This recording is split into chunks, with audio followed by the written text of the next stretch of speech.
I'm Teisha Bader in for Mark Golub, and in the news, 2 votes at UNESCO's World Heritage Committee gathering in Poland last week, denying Jewish historic ties to its holy sites in Jerusalem and then in Hebron.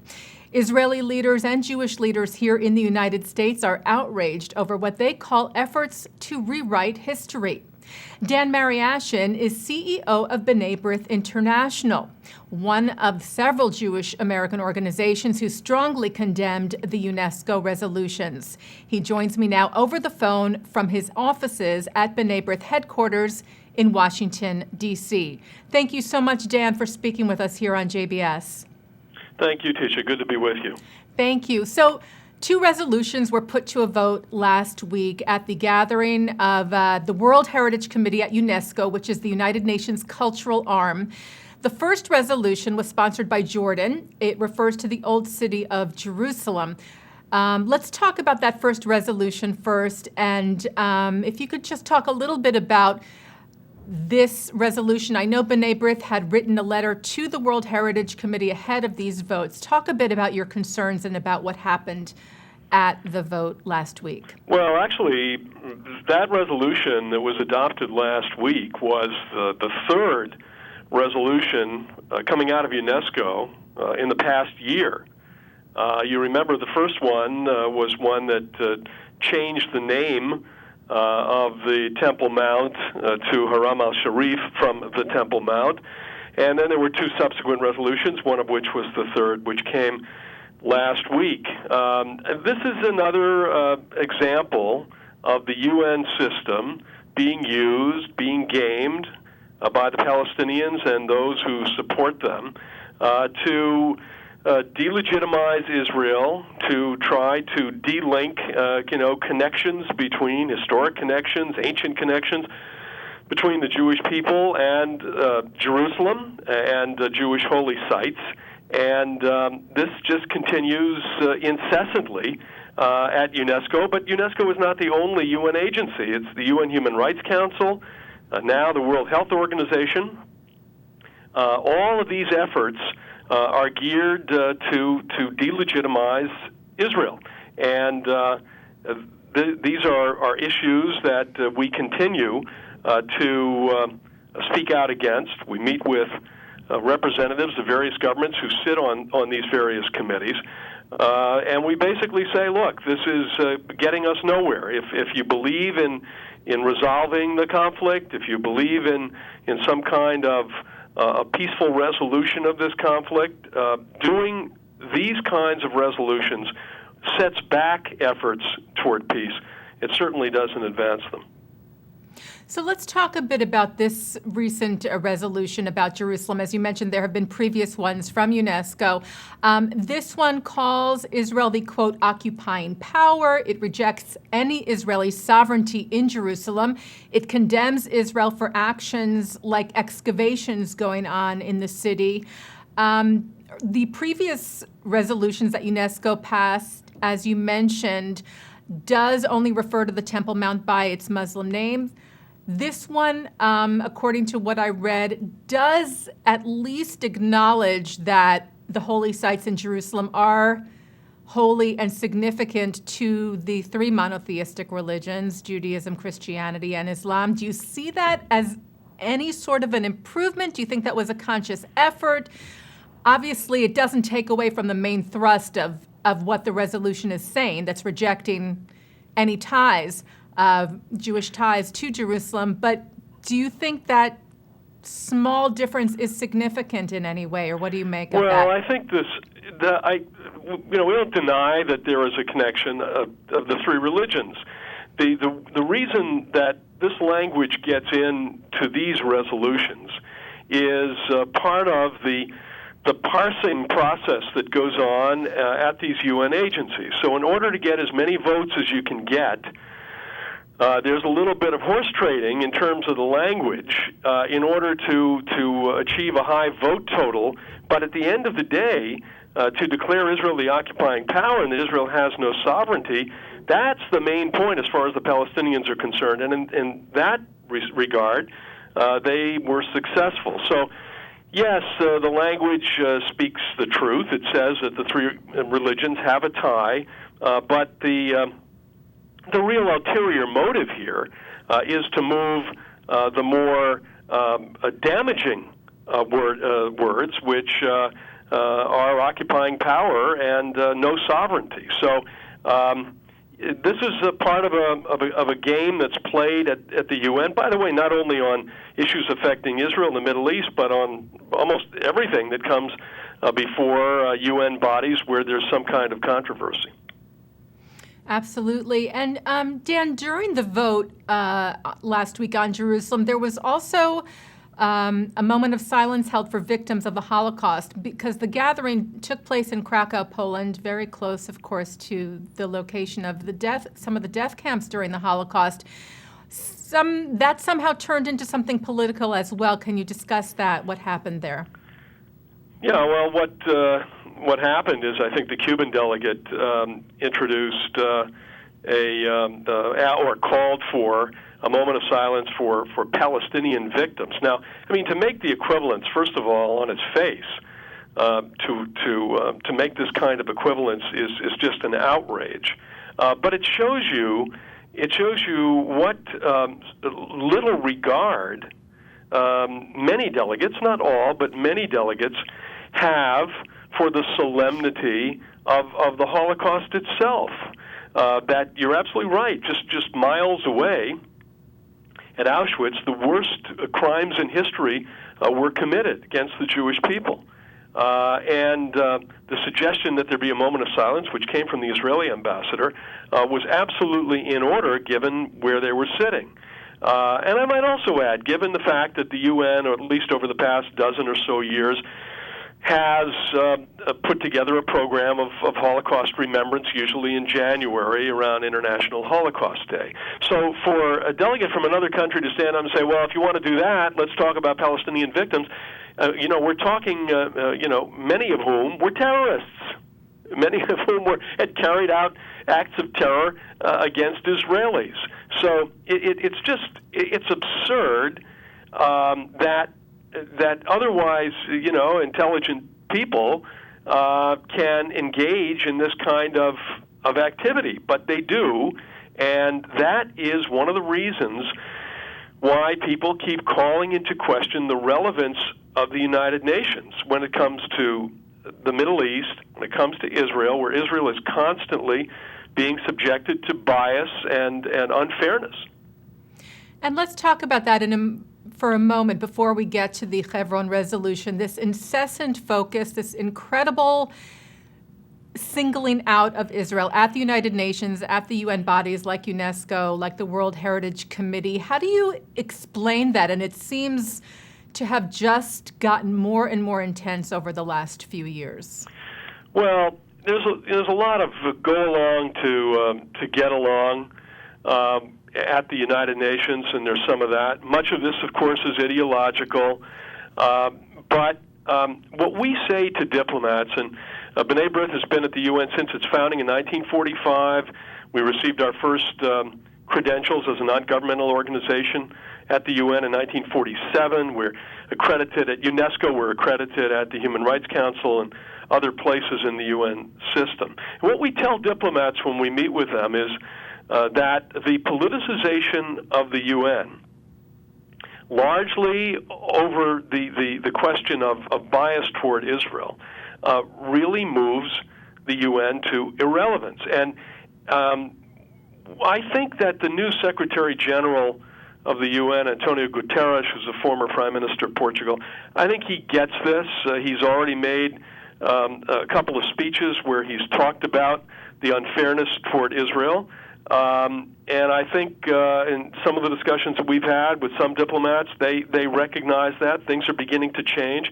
We're seeing more abstentions than we used to, and sometimes we have to count those abstentions as votes, let's say, in favor of Israel, but not necessarily saying that.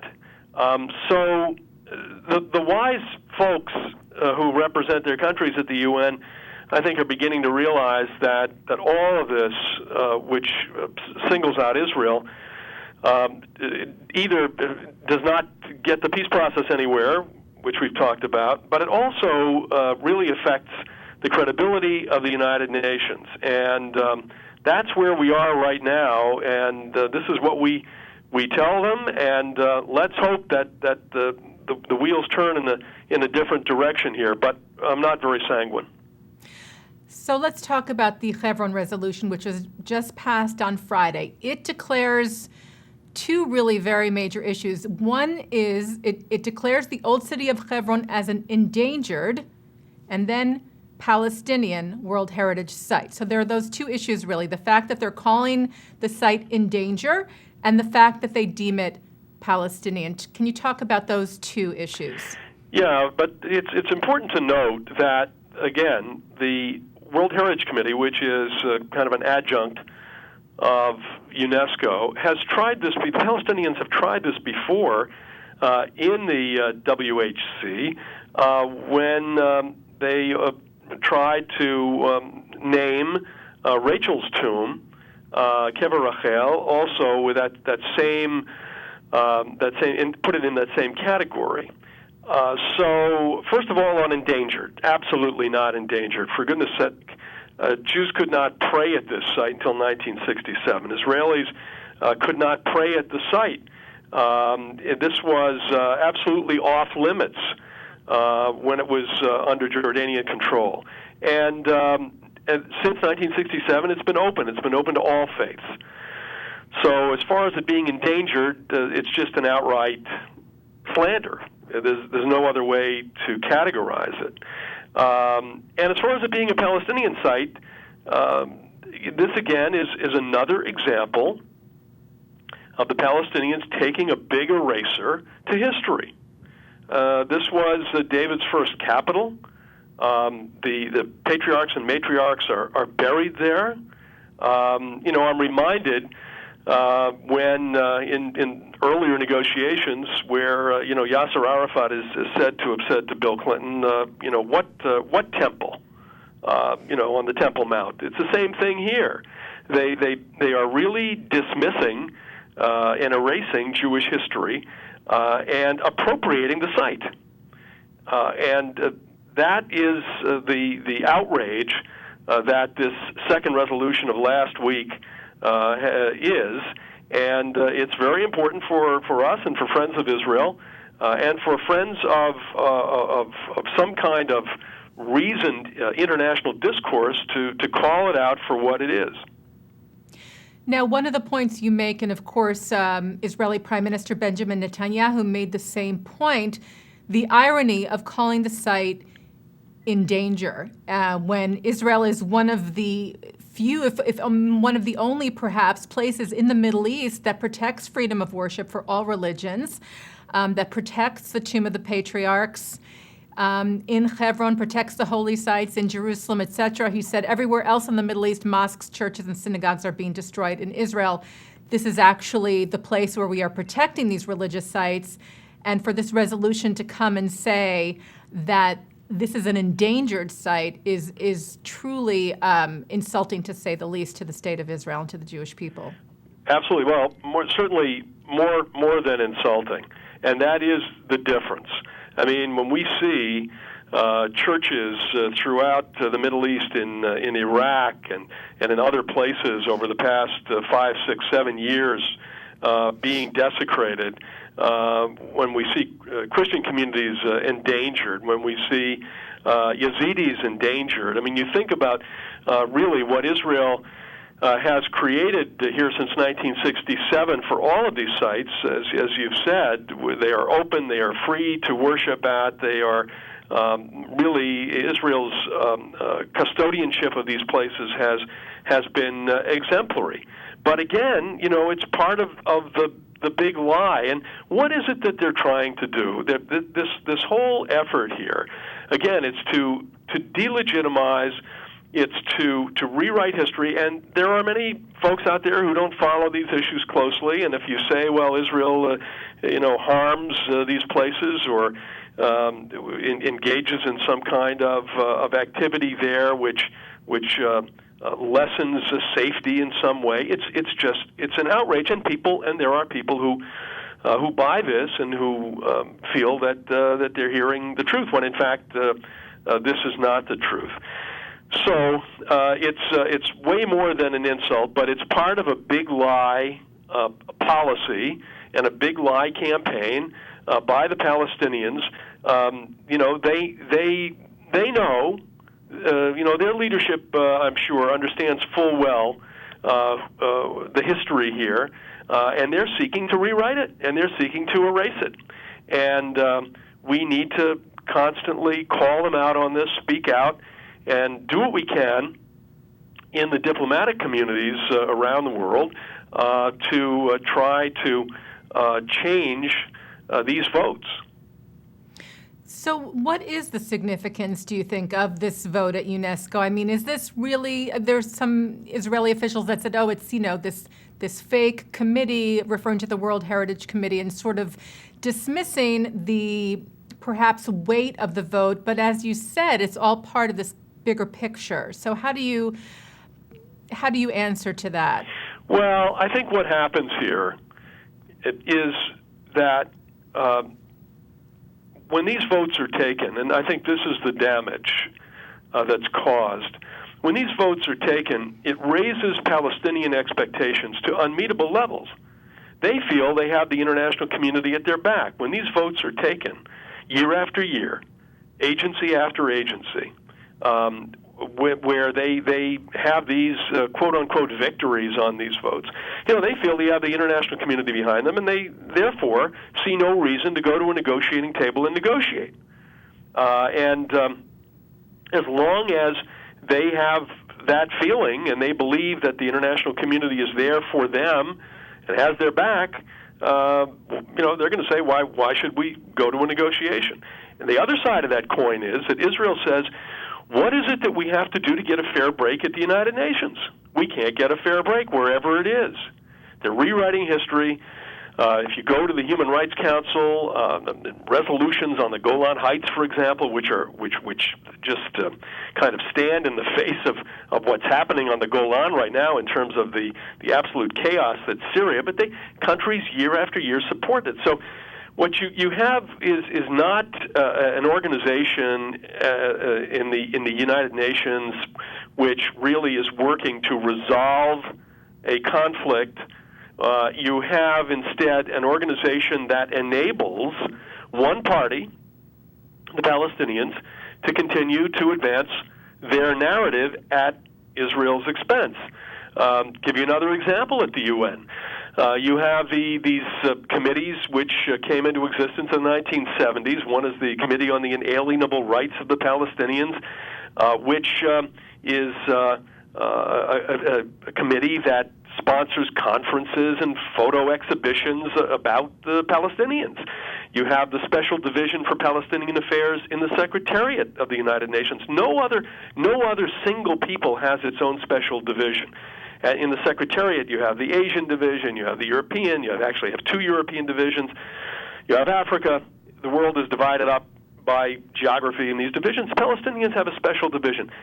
The UN has been used by the Palestinians and their friends simply to advance their narrative, and that has to end. It has to stop. And how do you explain that, Dan, that there are atrocities happening all over the world, and Israel is the country that this incredible focus, this singling out going on constantly, with, as you mentioned, the Palestinians having special groups at the UN calling attention to this. How do you sort of explain this coming about and the situation that we're faced with today? Well, I think there are probably different ways of coming at it, but I would say first, I would look at Europe. The European countries should know better. These are countries that have oftentimes abstained on these issues. They know there are many other issues that need to be dealt with. We need actually more attention to this inequality of treatment by the Europeans when it comes to Israel. So that always stands out to me. The other thing is that it should be known by now. You remember for years, there were many who would say, well, look, if you just solve the Palestinian issue, everything would fall into place. Well, look at what we have now in the Middle East. You're right.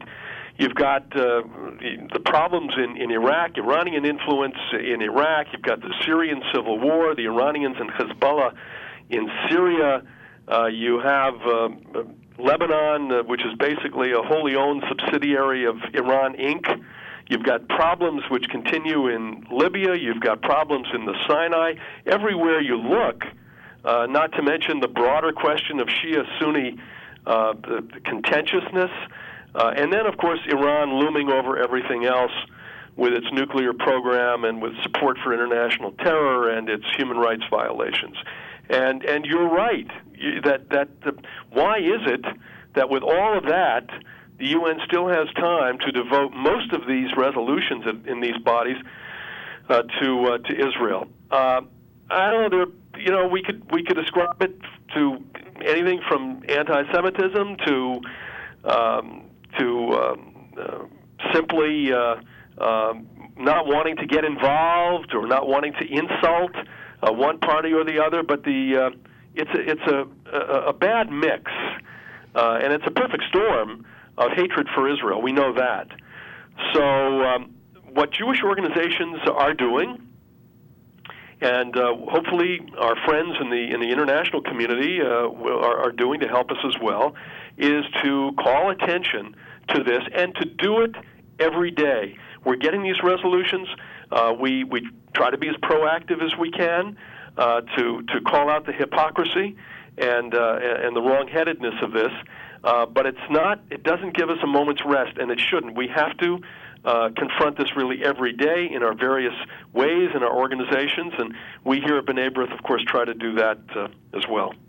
Now, Dan, I know that you're busy with B'nai B'rith on many fronts. You just returned from a trip abroad. You were in Georgia and Azerbaijan. Talk about that and what your goals were there, as far as you were just talking about the international community. So share with us some of what you were tackling. You have two countries in the Caucasus and Caspian region which have good relations with Israel.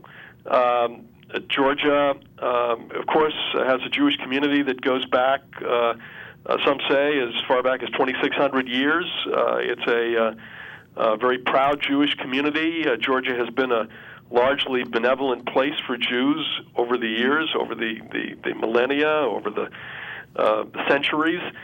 A large Georgian Jewish population, of course, in Israel, and we thought that it was important to go to meet with government leaders, to meet with the Jewish community there, to reinforce our ties and to talk about those issues which we share in common. Same for Azerbaijan. It's a secular Muslim country, of course, sitting in an extremely important strategic position. Jewish community there as well that goes back many, many, many years. A larger community than in Georgia, but one which even includes a community of mountain Jews in the city called Kuba, very interesting and important place in Jewish history.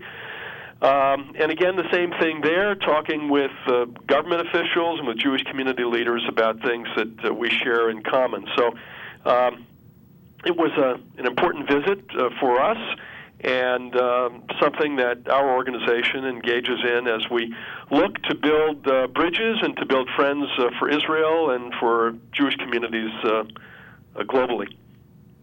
And it's truly remarkable that all these efforts and actions that you take really do all tie together. As you mentioned, at the United Nations, there is the sense that maybe slowly things are changing, that more countries are either abstaining, or that there are secret ballots being held, secret votes being held here and there for various resolutions recently regarding Israel, where countries felt comfortable not voting for or against, but if they could do so in some sort of privacy. And obviously all these things tie into efforts, as you said, to build bridges and to perhaps educate a lot of countries and representatives about what these resolutions really are at their core, that they are motivated by politics, by interests of the Palestinians or the Arab states.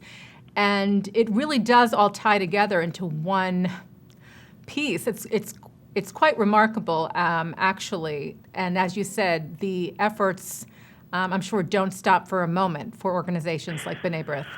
No, well, we still have a long way to go. I mean, there are countries that do have good bilateral relations with Israel and still don't vote the right way on these resolutions. And, sometimes it's frustrating when you see that and you know that they have good relations, and they don't vote on these resolutions, even abstain, as we would hope. Having said that, you're right. It's a long haul here. It's a matter of educating. It's a matter also of face-to-face contact and people-to-people contact, and we do that. And fortunately, we live at a time when we're able to do that more than we were able to do when I began my career more than 40 years ago. So again, it's a day-to-day. The work is never done, and it's a big challenge. But we're still keeping our eye on the ultimate objective, which is to really see an Israel that's treated fair and treated well in the international community, at the UN and beyond. Well, thank you so much, Dan, for the efforts of B'nai B'rith International, of your day-to-day efforts regarding trying to reach that goal, to attain that goal at the UN and in the world as far as Israel's standing in the international community. We appreciate it very much, and we hope to speak again, hopefully with some better news coming out of the United Nations and in general. Hopefully. Thanks so much. Thank you. Daniel Mariaschin is CEO of B'nai B'rith International, and we thank him for joining us here today on JBS. As always, thank you to our director, Sloan Copeland, production coordinator, Serge Goldberg, JBS Associate Director, Dara Golub, and to our editors, Dennis Golan and Jonathan McDevitt. I'm Teisha Bader in for Mark Golub on this edition of In the News.